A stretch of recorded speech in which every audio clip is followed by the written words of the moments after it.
Hi everyone, in this video we're gonna look at how we can build this little counter application using HTML, CSS and JavaScript. So it's a pretty simple and straightforward application. So it has an h1 that renders the counter, and we can increment this counter by using this +1 button, and then we can decrement it by 1 and then reset it to 0. So let's get into it.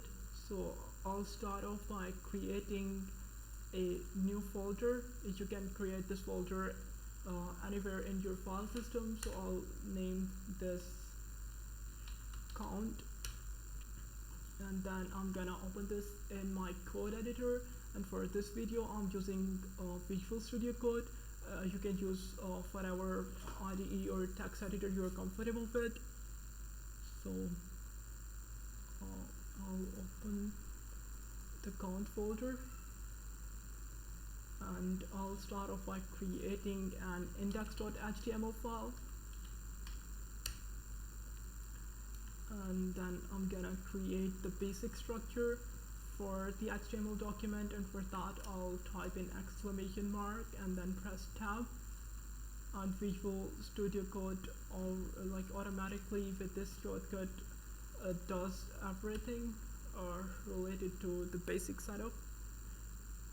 So here I'll type count as the title, and now let's open it in the web browser.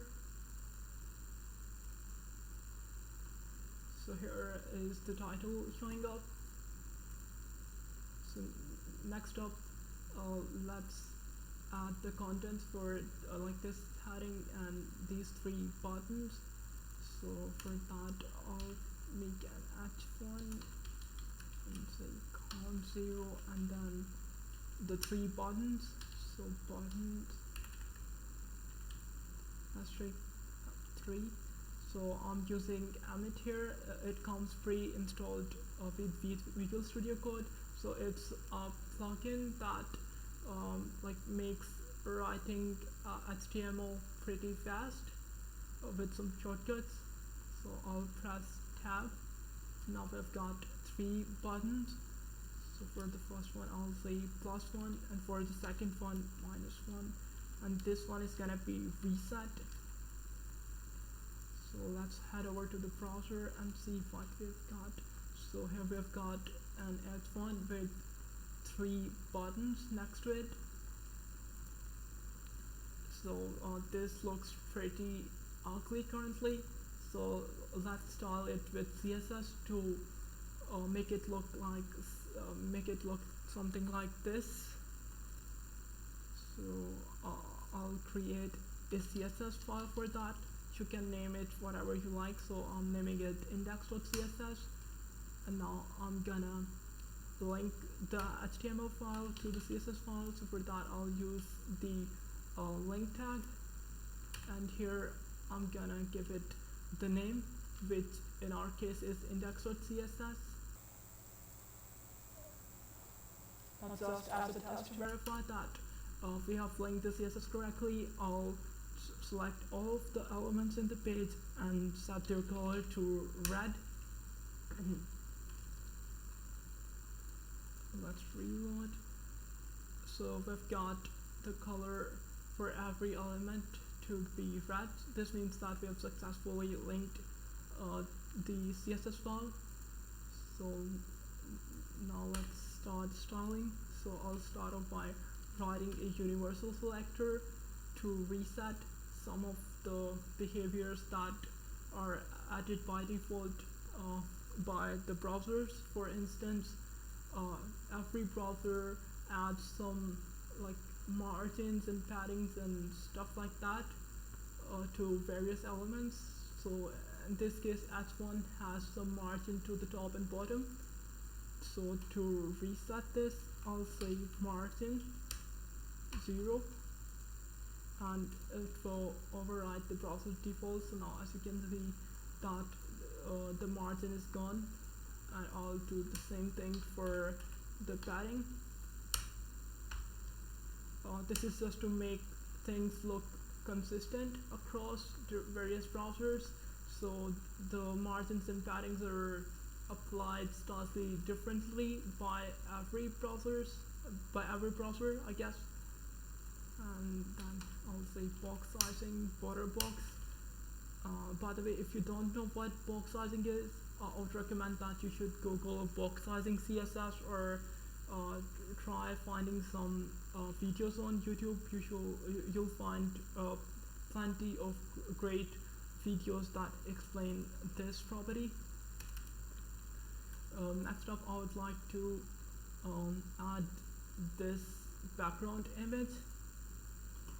So for that, I'll target the HTML element, and I've already downloaded this image, so I'll bring that to the folder. So here it is. Now I can reference it from the CSS. So for adding the background, I'll use the background property. It's a shorthand for background image and other properties as well. So I'll use the URL function, and here I'll reference the image. So in our case, the image lives in the same directory where the CSS file is. So we'll just type out the name and the extension, and make sure that you type this out correctly word by word. So for instance, if I were to make this a capital P or something else, it won't work because it's case sensitive. And so now let's see what we've got. So we've got a background image showing up, but currently it looks terrible, and that's because it's taking up its original size, and that's quite huge. What we want is that it should take up the 100% of the viewport width, or whatever, like the whatever space the HTML element takes up. So for that, I'll use the background size property, and I'll set it to cover so that the background covers the entire HTML element. So now it's covering the entire HTML element, but it's now repeating, and that's because the HTML element doesn't have 100% of the viewport height. So it only has this 66 pixel height. So I'll set the height for it to 100 VH, and VH means viewport height, so it is 100% of the available viewport height. So now it's taking up 100% of whatever viewport space is available. And the browser is automatically gonna crop this image as we resize the window. And this currently doesn't look that great, so I'll next up add a linear gradient on top of the image. So a linear gradient is just like an other background image. So in CSS3 we can have multiple backgrounds for the same image. So here I'm using a linear gradient on top of this background image. So the one on the left one is gonna be at the top, and this one is gonna be at the bottom. So I'll say RGBA, and let's start off with black.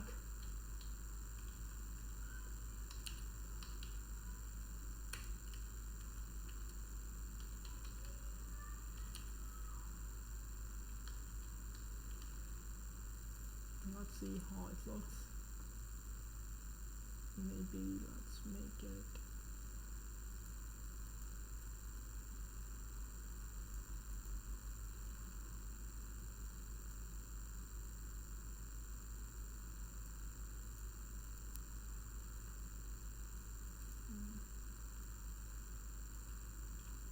let's copy display this.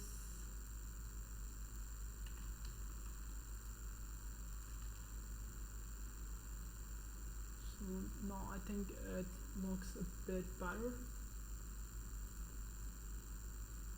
Maybe let's make this a bit darker. Yeah, I think it looks okay.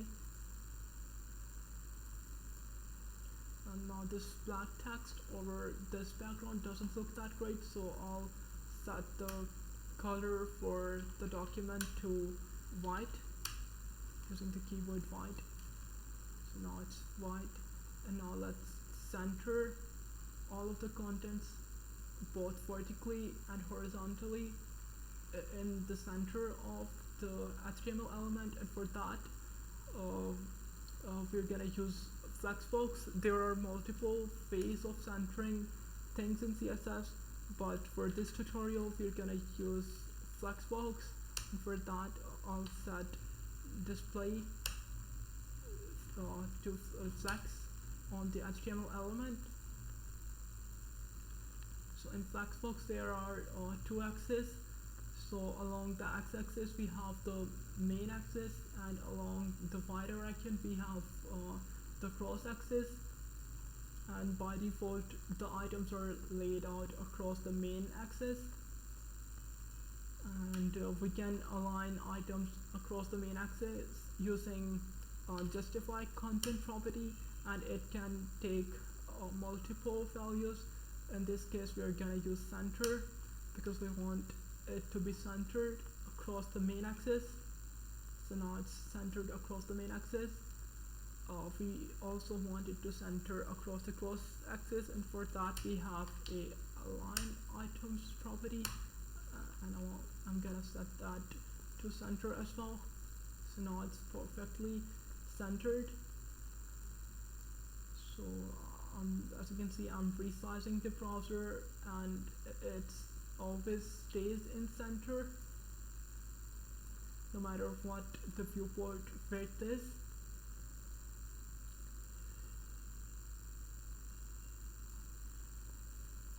Next up, let's style these buttons because currently they look ugly. So for that I'll type in the button selector, and I'll say background none because this background color doesn't look good. Now the background is gone. I'll also get rid of the default border that is applied by the browser. So for that I'll say border none to get rid of the border. So now the border is gone. Now one thing that you might be thinking is that we have set the color for the document to be white, then why the the color for the buttons is still dark. Well, the reason for that is that every browser comes with a user agent style sheets that has some default styles for different elements. So here we need to override that. So what we can do, like in the universal selector, we can say that every element should inherit the color. That will fix the problem. So in this case the button is a children of this HTML element. In fact, everything is a child of the HTML element. So here we have set it the color to inherit. Now the button will take that style and the color will become white. And another way would be to apply it directly here in this button block. That gives us the same result. Now as you can see that the buttons are not perfectly centered, like they are to the left of the heading. So to align them to the center, I'll set text align to center, and that will center them as they are displayed as inline by default. So as you can see now the buttons are centered. So So let's add a border to them, so 1 pixel solid. So if we don't specify a color value here, the border property is gonna take the value of whatever the text color is. So in this case it will apply a 1 pixel white border. So as you can see, there is now a white border around the elements. I'll add some padding, and for the top I'll say 10 pixels, and for the left and the right I'll say 30 pixels.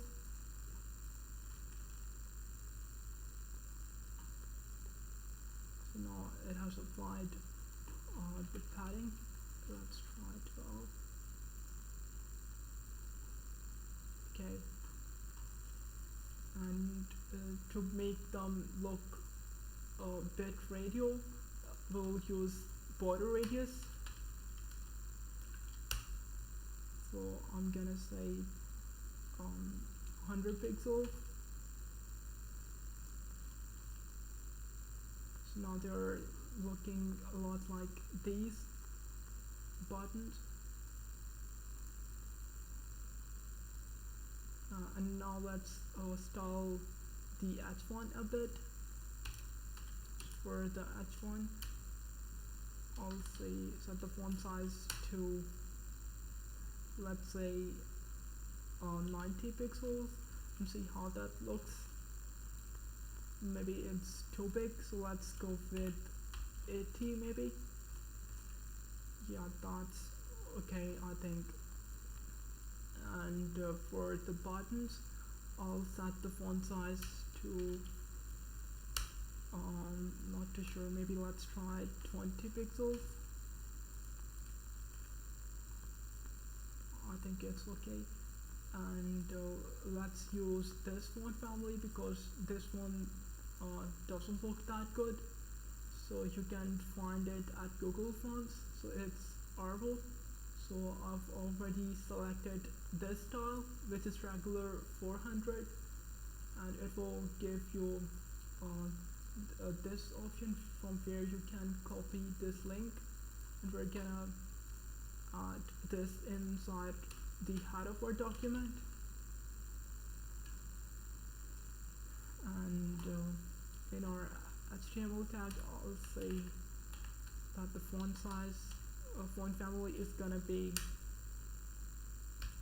Arvo, and then as a fallback, we're gonna use sans serif. So if Arvo is not loaded for some reason, let's say the internet connection is quite slow, or Google Fonts is down, which usually never happens,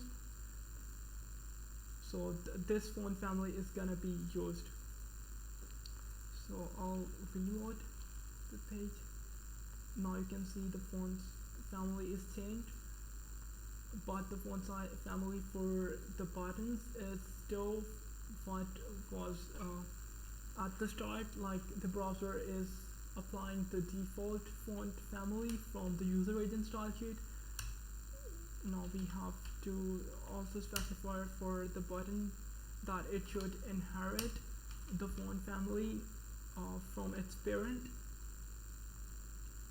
So now the font family is changed. I'll add more padding to the button so that, yeah, I think so that they look a bit longer and the tab targets are a bit bigger. Maybe let's go with 45 pixel. And I've also want some spacing between these three, so I'll say button and colon not. So here I'm saying that target every button apart from last of type. So what this means is that target all of the buttons apart from the last one of its type. So here it will target the first two buttons, and I'll say that apply a margin right of, let's say, 5 pixel.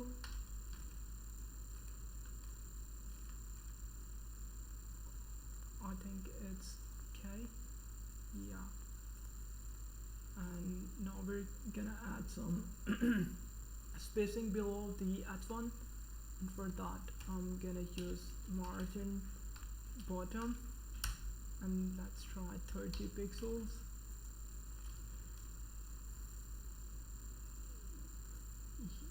It looks okay. Maybe let's use a bigger font size for the buttons, so let's try 24 pixels. Maybe 24 is too big. I think it looks okay. And for the padding, maybe let's go with 48. Yeah. So now, like, it looks good. And on mobile, I think it's okay. Maybe it would be better if we were to decrease the font size by a bit.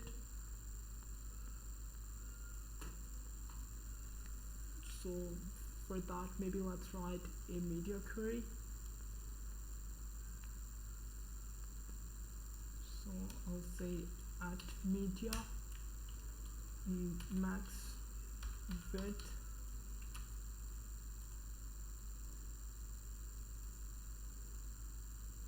So usually the way I like to write media queries is that when things look bad or start to break, I change their appearance only at that breakpoint. So maybe at this breakpoint there is not a lot of space to the other sides of the buttons. So maybe let's change the appearance at maybe 500 pixels. So 500 pixels. So the styles in this media query are gonna be applied when the width is gonna be less than or equal to 500 pixels, I think. So I'll say H1, and the font size for that to be, let's go with 65 pixels, and let's see how that looks.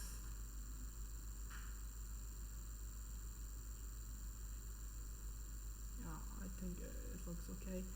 And for the button, I'll set the font size to, let's maybe go with 18 pixels. And let's also reduce some of the padding across the horizontal axis. So I'll say padding 12 pixels, and then for the horizontal axis maybe 40 pixels. So that, yeah, I think it looks okay.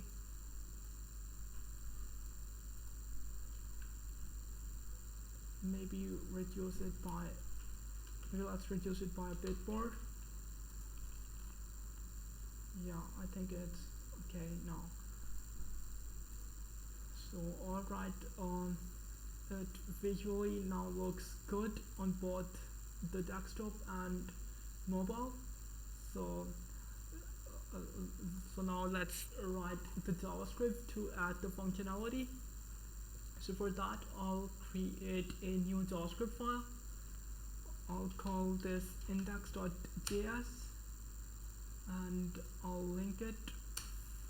I'll add a script tag and add source to reference the JavaScript file. So, and here I'll give the name of the file. And to test things that this JavaScript file is being loaded successfully, I'll say index index.js is running, this will output this message to the browser console. So after reloading, I'll select inspect element, and here in the console we can see that the message is being printed. So now let's make a variable called count. So that is used to define variables, so we can use var and const as well. But since this is gonna change, so that is gonna make more sense. And sorry if we can't use const here. So we're gonna start off at 0. And now let's render this value from our JavaScript instead of this static HTML value. So for that I'll create a span tag here, and now from our JavaScript I'm gonna target this, so I'll say count element is equal to document dot query selector. So it is just like CSS selector, so it is gonna target like the first span in the document. Like in CSS it would have targeted all the spans, so the query selector will target the first span. In this case we only have one, and the first one is this one. And now we can set its text content to whatever we like, so we can say text content to something like 10,000. And now let's reload. Now as you can see that the count is 10,000, which is not what we want. We want it to be set to 0. Let's reload. So the count is now 0. Now let's add like event handlers on these buttons. So for instance, when someone clicks this button, the count should be incremented and this value should be changed. So for that I'll add classes to these buttons, and we'll select these with JavaScript. So this one is gonna have a class of +1. This one is gonna have a class of -1. For this one, let's add reset. Okay, and then we're gonna use the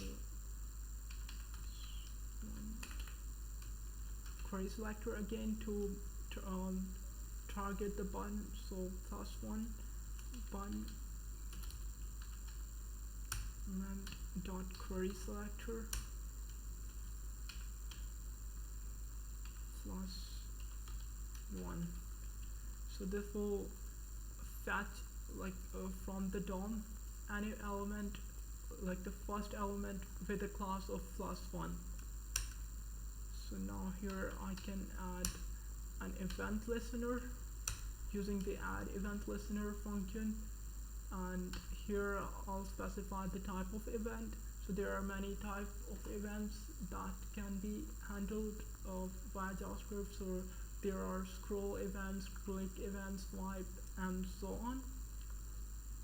So here we can use click, and then whenever this click happens, we're gonna call this function.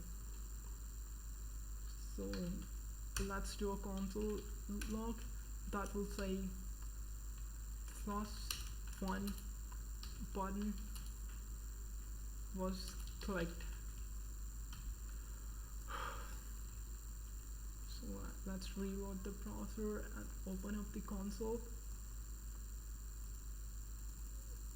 So as you can see that the browser is console logging whenever we are clicking this button. So you can see the number of console logs going up. The browser is actually batching them all to make the output look cleaner. We'll do the same for these two buttons. So let's just copy this twice and paste it twice, and here I'll say -1,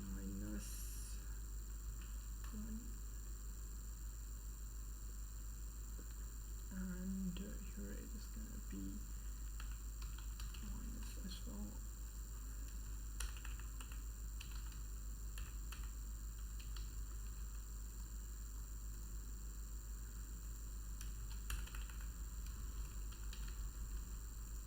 Like here, reset.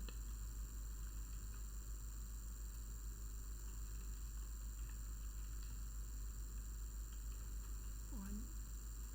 Now let's reload. So the event listeners are firing for each of the button. So in the function for the +1 button, I'll simply increment the count by 1. So count plus equal 1. So what this will do is that whatever value the count variable currently has, it will take that and increment 1 into it. And then we're gonna do the opposite for this one, which is subtracting 1. And for the reset button, we're gonna set the value to 0. Now if I click them, the event listeners, sorry, I haven't refreshed it. So I'm clicking them, the event listeners are firing and the value of the variable is changing, but JavaScript has no idea that it has to change the value whenever one of these functions is called. So for that, what we can do is that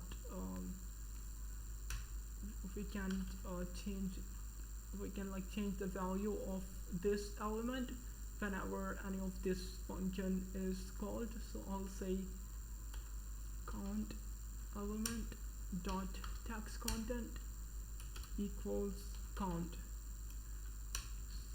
So what it will do is that set the value of this element's text content to whatever value count has once this line has been executed. So let's do it for the other two handlers, and let's reload. So now as you can see that the count is changing.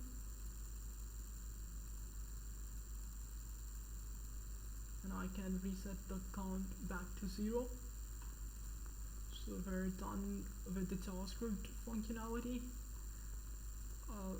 Maybe as a final thing, let's add a hover effect to the button so that it becomes a little bit glowy. So I'll say button : hover. I'll set the background to white, and I'll decrease its opacity. Let's see how this looks. Yeah, I think it looks okay. Now let's add a transition so that it animates smoothly between the two values, between the two states. So I'll say O, and the duration to 1-2 seconds. Yeah, I think it looks okay. And we are fully done.